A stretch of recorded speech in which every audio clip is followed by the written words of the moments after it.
Somebody would have told him, Scholes, don't you think? What, not to do it? No, I think now, maybe before people would have said they would like to see that. Whereas I think, I'm not sure in this country we like to see tricks. Yeah, this country, any country, in Brazil. Brazil don't want to see that, do they? Ajax in Holland, do they want to see that? No, but I think people like to see. Yeah, I like to see skill and entertainment. Just not two, not two spins. I don't think that's skill. I don't think that's skill or entertainment. That's just being a clown, isn't it?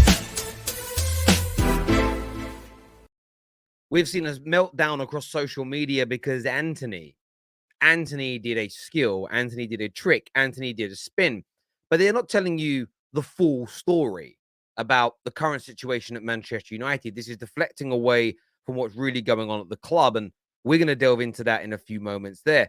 As we saw from Paul Scholes, an absolute scathing attack on Antony for this trick in a game. Yes, at the time it was 0-0.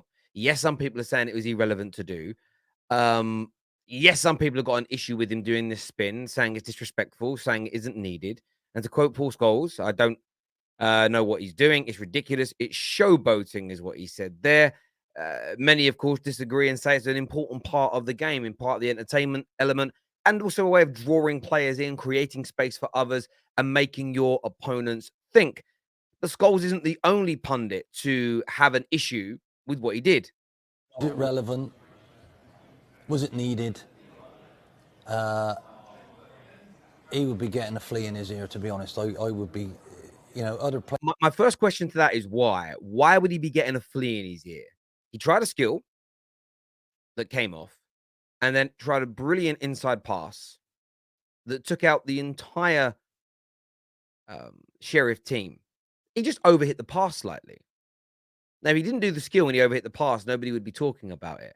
But maybe if he doesn't do the skill, he gets closed down and can't pull the pass off anyway. Like, for me, I don't really think it's that big a deal. But the question is, why are so many people focusing on it? It's disrespectful. I don't even know what he's thinking. You know, unnecessary nonsense. You know, practice that off the pitch, on the training ground, but when you go out there, you've got to be realistic. He gave the ball away. 2 seconds later, kicked it straight out, you know, so come on. So this is what the gauntlet I'm laying down to the mainstream media now. The next time a skill is completed, a step over, a drag back, a Cruyff turn, a dummy, a body feint, I don't care what the skill is, and the move that comes immediately after it doesn't complete. So it does a skill and then crosses the ball and it's overhit. I want to see that skill ridiculed. That is essentially what we're saying now. Skills are not worth it unless the end result comes off. Are we going to get that attention for other people? I very much doubt it. Let's go take a look at more of what Paul Scholes had to say. You might do, but even if you're 3 or 4-0, what does that do for you? Does that annoy the fans? No, I think you're curious. You're thinking, what's he going to do? I think one spin's fine. The second one, I think... Two's pushing it. No, it's just what, you know, I think we all want to see skill. We all love that. But the point is you need to have skill with function, you know, and you need to be moving forward. If he does it in and around someone, I'll be jumping out my seat. Yeah. But the point is to do it like that with no effect. I'm not sure.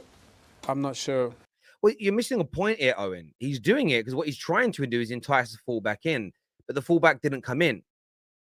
He's doing it to entice. What is the point of a step over?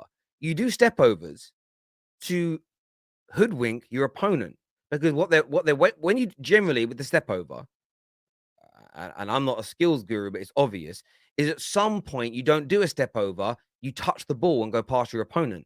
But if they don't know whether you can do it on the first step over, second, third, fourth, fifth, sixth, I know I look like a weirdo doing that, but you're like, is he going left? Is he going right?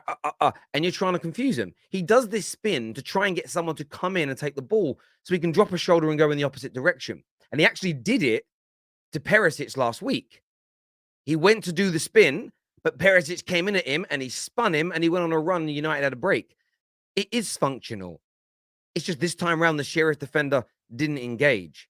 So the point being, every skill would look stupid is if you started to do it, everybody backed off away from you. But you're trying to entice them in. This man is so skillful, people don't want to go head to head with him. This is the point with this criticism. I find it crazy. But let's take a look here at what Ten Hag had to say, the man who knows what's going on. So from him, I demand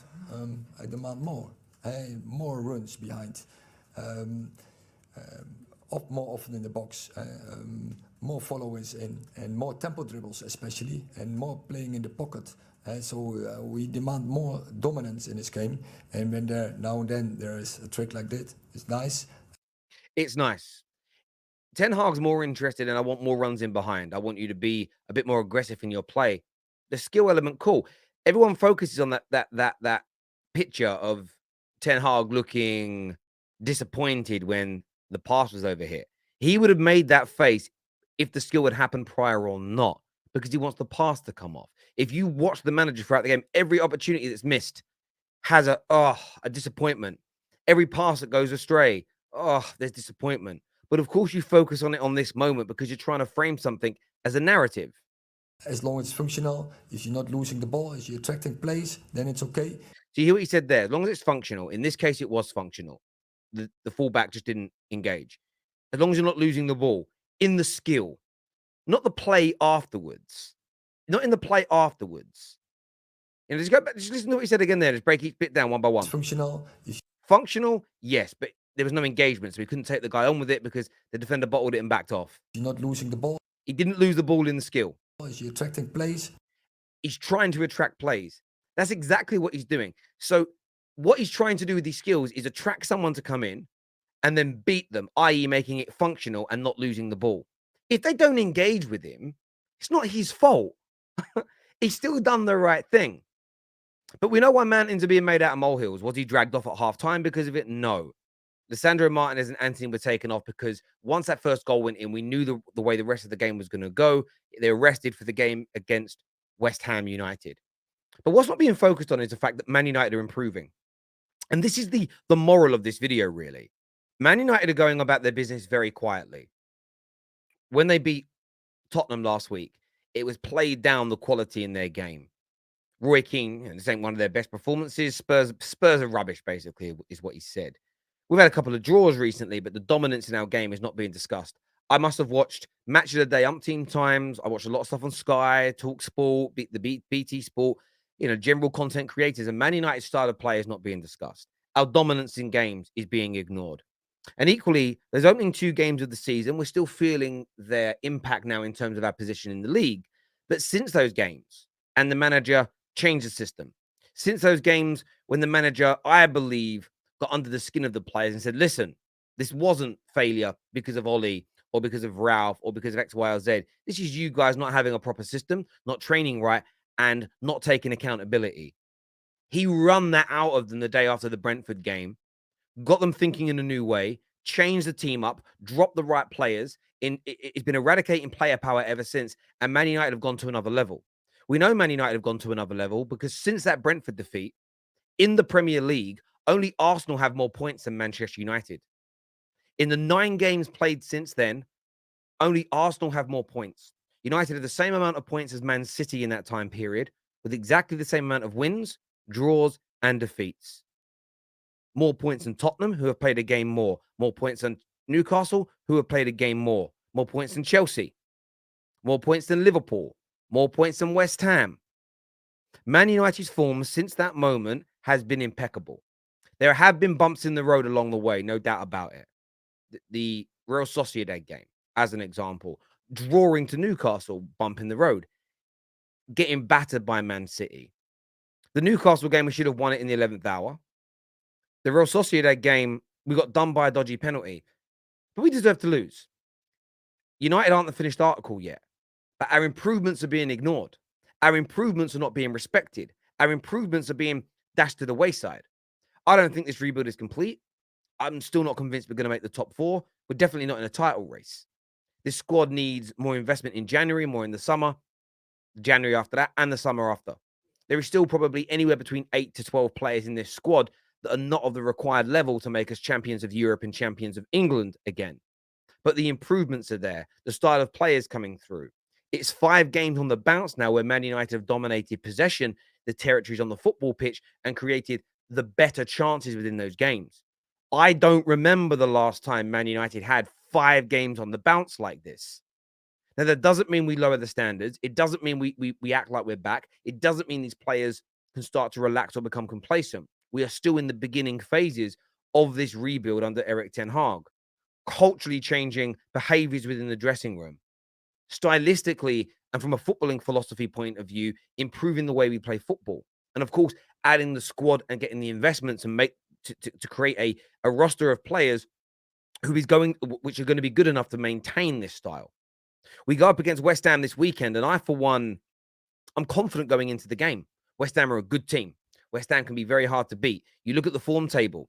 Since those same amount of games, they've conceded 9 goals, scored 11. There isn't much difference between them and Man United, barring probably, in terms of goals scored and goals conceded, there's just a bit more quality in the Man United team. But for the first time playing West Ham, maybe in 4 or 5 years, I feel very confident going into that game this weekend due to how well we've been playing.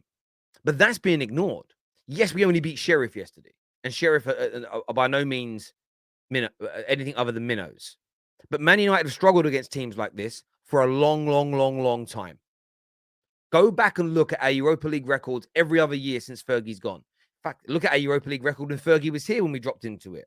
We have lost to smaller teams. We have been under, even last year in the Champions League, we were getting beat by minnows.